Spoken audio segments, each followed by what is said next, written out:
Good afternoon. Welcome to the tea table. I am so happy you have joined me today.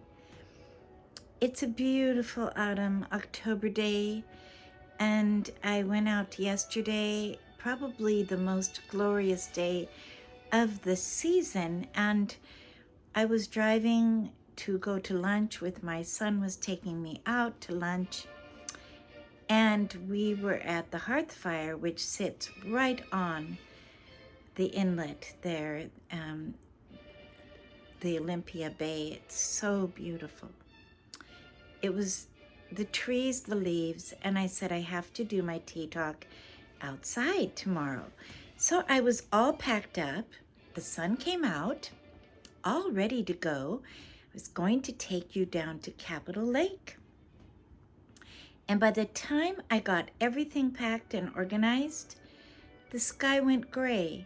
And I thought, oh boy, I'm going to just stay here today, and I will try to get a day between now and next week and do an outside tea talk down at the Capitol Lake. It is so beautiful. If you come through Olympia, it is the Capitol sits up on a hill overlooking the Olympic Mountains, the Capitol Lake, and then in the distance, the Puget Sound. Behind it, the Deschutes River comes down from Mount Rainier, fills up Capitol Lake, and then there's a little dam, then goes into Puget Sound. It's all within 5 city blocks. And the Capitol, then if you're up at the Capitol and you look another direction, you will see Mount Rainier and the Cascades. Breathtaking. I need to learn to do an iMovie.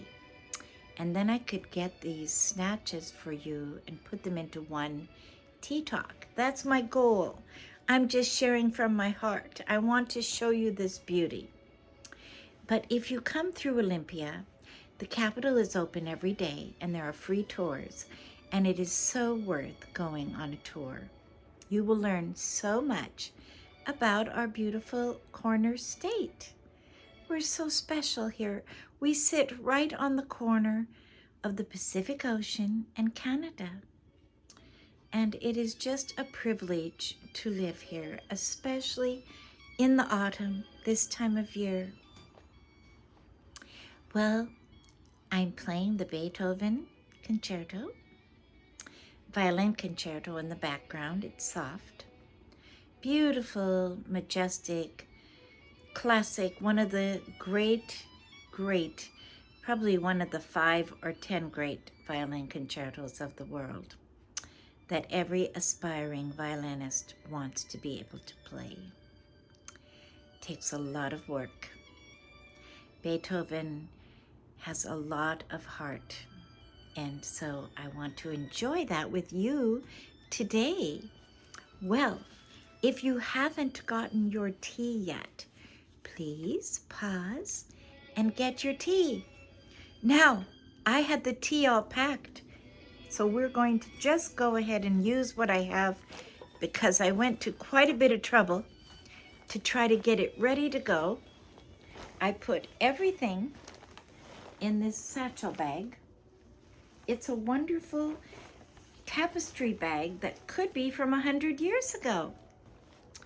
And I've read enough books to know that when the Norwegians came to this country, when they had a picnic, they had to have coffee. Well, there were not thermoses 100 years ago.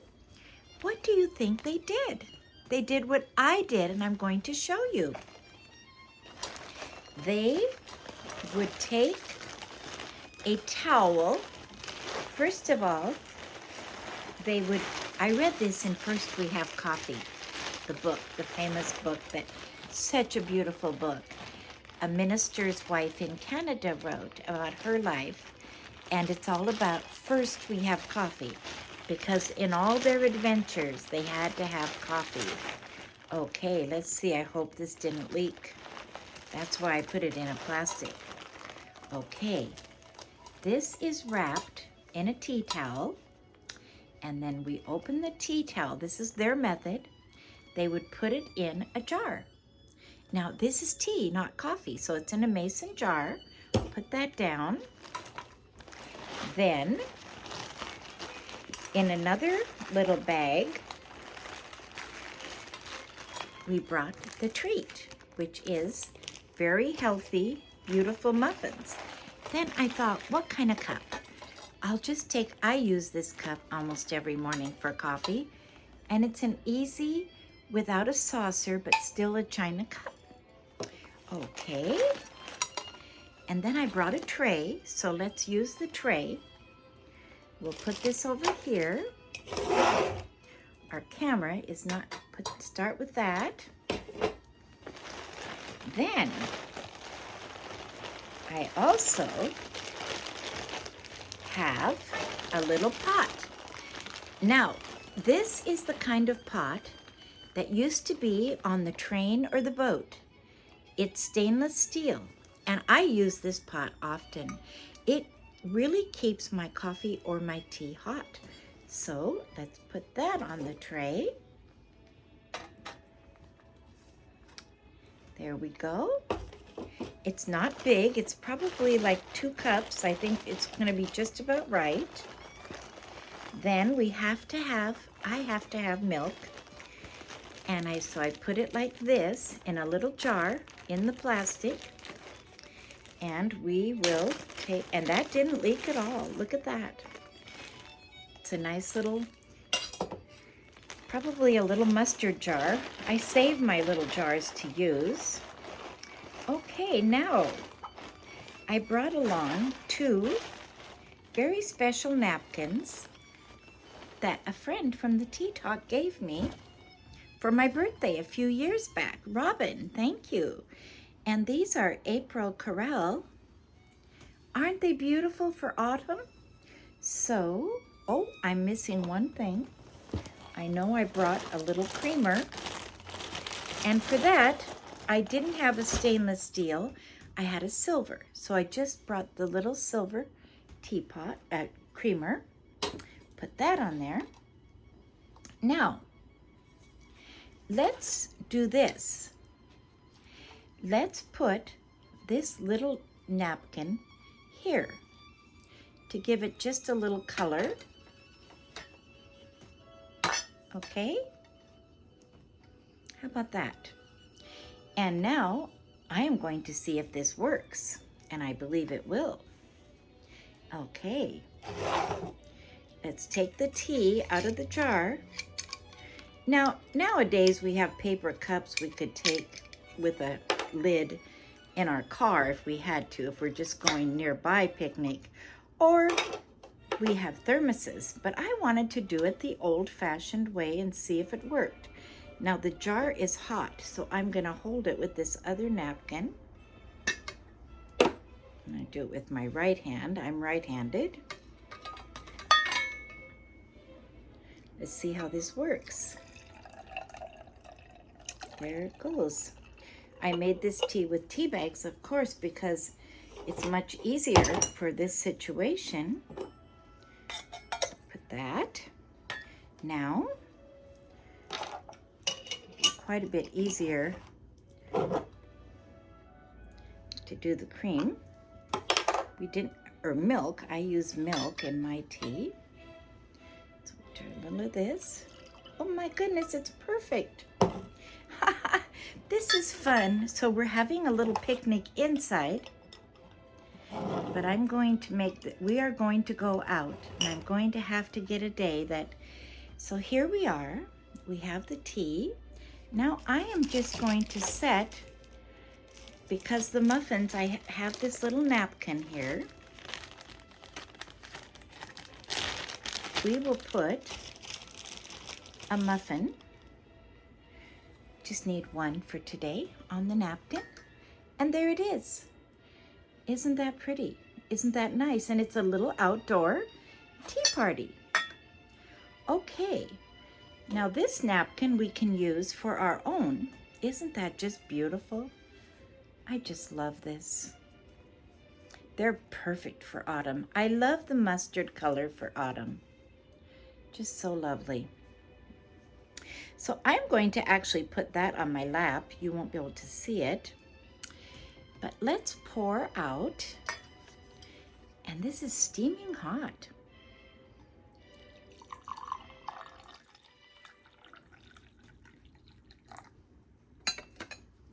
I love this little pot. I got it at a little thrift shop. It's vintage, but it works so wonderfully. It's a perfect size. And I told you last week, a silver or a metal pot, the reason they use them on the trains, on the planes, well, originally on the planes and on the boats, was to keep it hot or cold, depending. They used to always serve ice cream in a silver goblet. So I'm going to put this down now, if that's all right. And don't want anything to fall here. I will take a sip of tea.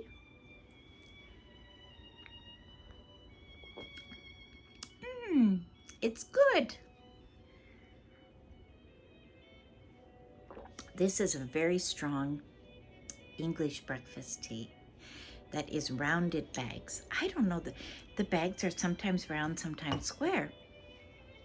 Well, I had this black jacket. It's suede underneath here. I can show you that I kind of like setting off this, but I thought I would put this bright color on just to give me a little bit of orange and red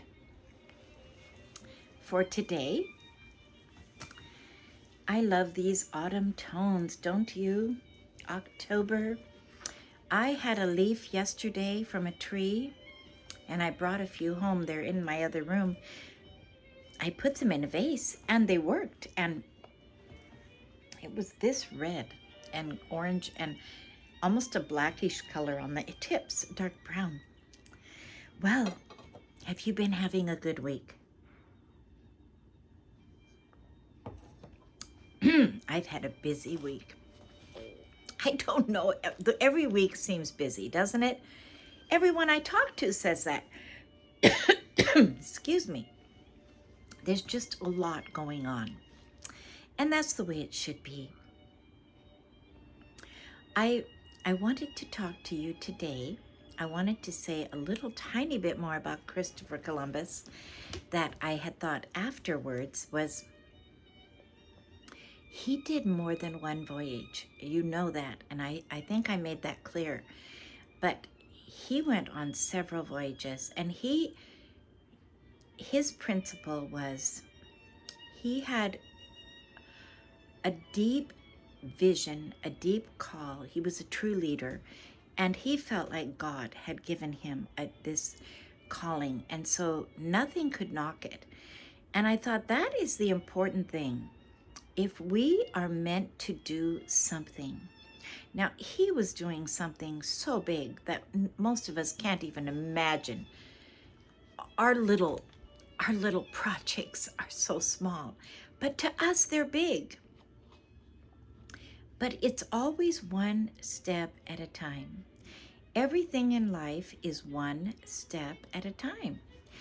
And we don't realize, but our very lives influence a lot of people. Now, we think of famous people that are in the news all the time, that they're influencing people. But I think the common, everyday person that is in your life influences you much more than what we consider the great leaders or people that are speaking publicly on national broadcasts. They have impact, but we have impact also. We have a lot of impact because when you're in person with someone, it's a whole nother level of communication. And I have a friend who has taught classes on communication. And a few years ago, they did a study. And they started with texting. If you text, that is like a 25% communication, or maybe even less. If you talk on the phone, an email would be equal to text. A phone might be 50%, but when you are in person and you look in, and now we have FaceTime, so that's going to get us a little bit higher. But it's the in person, looking in the eye of the other person, that is so impactful, because communication is more than words. It's expression, it's acceptance, it's a sense of love.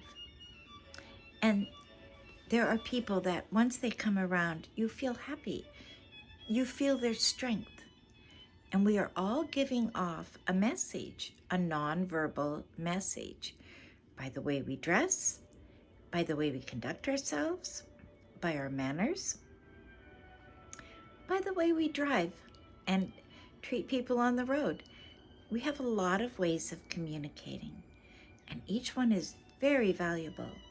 Plus, we have people that watch our lives, people that may like us and think that we know something, and so they watch us.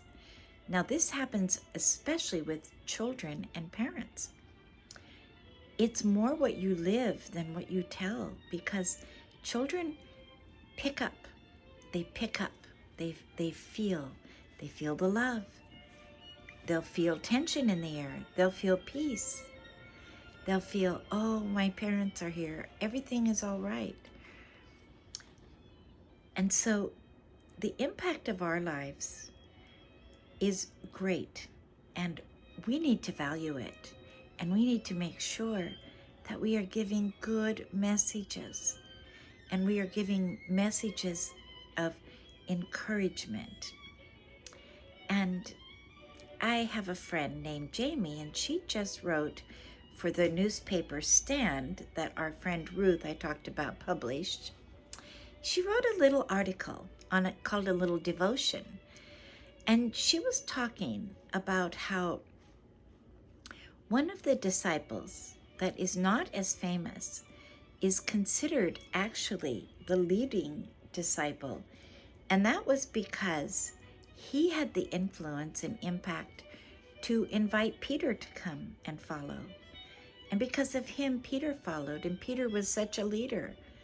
And so sometimes in our lives, we may not be the out front person that is getting the credit, but we have been an influence, perhaps an encouragement to a young person to continue their education.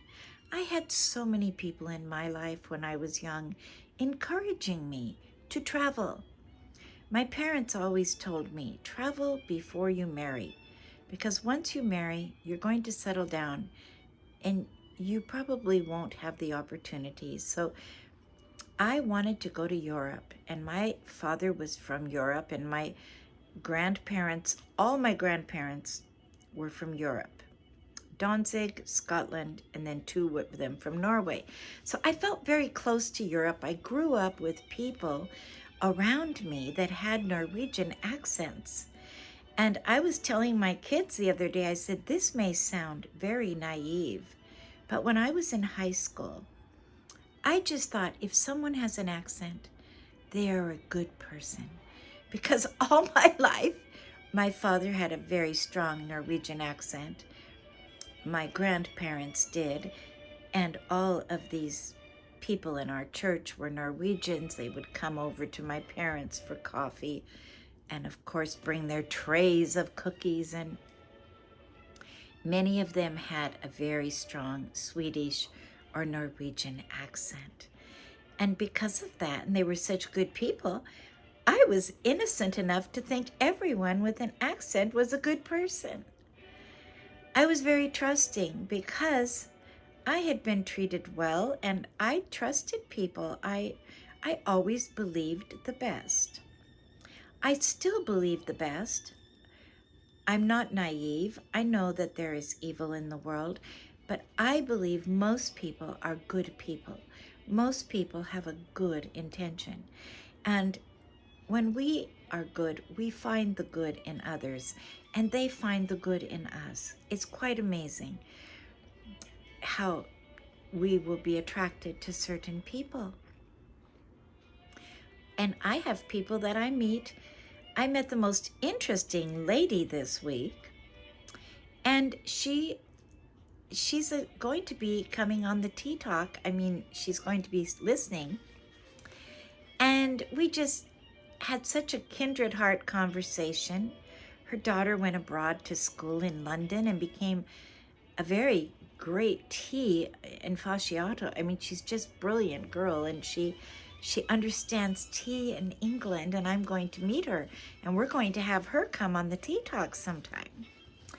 And this lady, I discovered, she was doing the most interesting thing and works down in South Bend, which is this darling, beautiful little community on the Inlet Bay in Pacific County, near the ocean, near the Cranberries. And we were talking about, there was a courthouse there that I want to go and film for you when we go down. I'm going to have tea at a friend's there. She wants to be on the Tea Talk, and we're going to have it. And I want to film the courthouse in South Bend. It is a spectacular, beautiful building you would never imagine to find in this little town. But originally, that courthouse was going to be one of the main capital. They thought it could be the capital because there was so much activity there with the lumber industry, the fishing industry, the cranberry industry when Washington State was young. And so this beautiful, beautiful courthouse has a dome ceiling that is all stained glass. It's like sitting under a Tiffany lamp. I mean, seriously, it's gorgeous. Our state has these little jewels that people don't know about. And behind me is a lamp that's a reproduction Tiffany that you can see has it reminds me of that. And so, and that courthouse, there was a train that came there before, and that's how the people got there from the city, because they would go to Long Beach. It's right by Long Beach. That was the famous beach to go to 100 years ago. It's the longest beach you've ever seen. It's actually a dangerous beach. We went there and we were warned, be very careful of your children because there are such bad undertows at Long Beach. Plus, the logs come in and can hit people. Our ocean is a little dangerous because it is such a roar, such a noise. You can't hear when someone screams. That's why you need to always have two people together. And people don't always follow that. But our ocean is more rough, Washington, rocky. You go down to Oregon, it's a more friendly beach for swimming. And then California, of course, is the warm beaches. But our ocean has beauty because it is crashing and splashing and, oh my goodness, all along the Pacific coast. It's dramatic.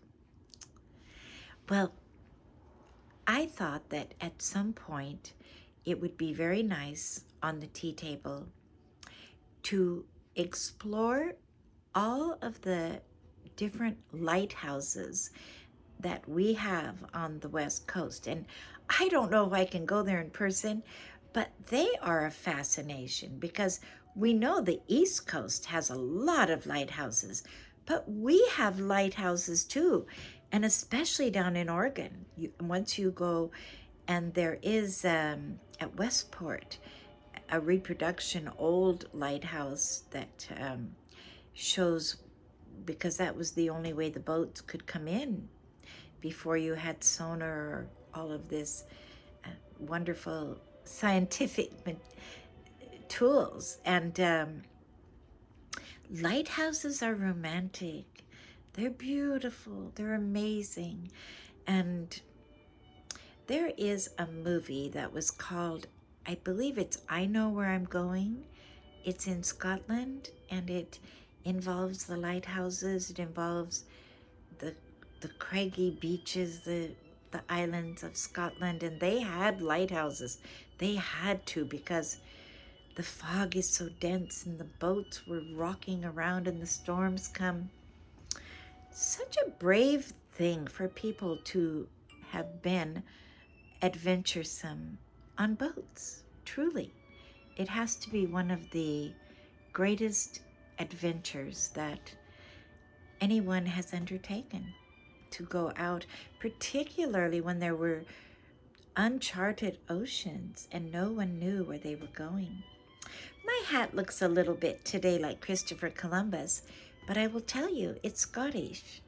And I have a Scottish pin that says MacDonald, and MacDonald relates often to the Isle of Skye, so I felt like it's appropriate. Well, this is just a cozy little tea talk, talking about our October glory and beauty, and thinking about the fire here, a good book, and drink in this glory of autumn. I got some pictures the other morning that were so beautiful.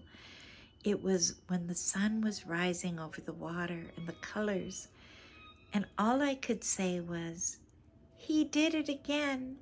God took his paintbrush out and painted us this glorious picture, and it only lasts 5 minutes and it's gone. He's extravagant. It shows us our God is big, colorful, generous, kind, loving, merciful, giving, and gives us this beauty to look at. Well, thank you so much for joining me today. I hope you've enjoyed this little tea talk, and we will be continuing on. And happy Thanksgiving to Canada. They had their Thanksgiving this week, and we love Canada. It's our nearest neighbor. Canada's a good neighbor.